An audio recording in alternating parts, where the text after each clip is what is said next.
आमा नेपाली पापा चाहिँ जापानिज भए पनि उनीहरू चाहिँ खाना चाहिँ है नेपाली नै मन पराउने। मलाई त खुसी लाग्छ है आफ्नो उसहरू फलो गर्दा कि आफूले खाने कुरा आफ्नो कल्चरहरू छोराछोरीले फलो गर्दा चाहिँ मलाई एकदमै खुसी लाग्छ।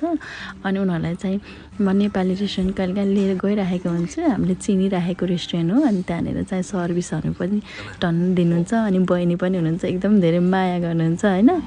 अनि यो भन्दै चाहिँ होइन एउटा न्युज सुनेको थिएँ कि म त है आजभोलि आफ्नो बच्चाहरू भएपछि बच्चाहरूको न्युज सुनेपछि चाहिँ एकदमै मनमा चिन्ता के भन्नाले स्याड भयो नि कि कसरी मार्न सक्यो होला भनेर कि एकजना 25 वर्षको साइतामा केनमा काम गर्ने स्यानले आफ्नो 1 महिनाको मुसुमे के छोरीलाई हानेर मारेको न्युज होइन। यो चाहिँ इन्टरनेटमा आएको न्युज हो। अनि उसको पापाले चाहिँ मलाई भन्छेको है। म त त्यो न्युज सुनेर यस्तो स्याड भएँ है।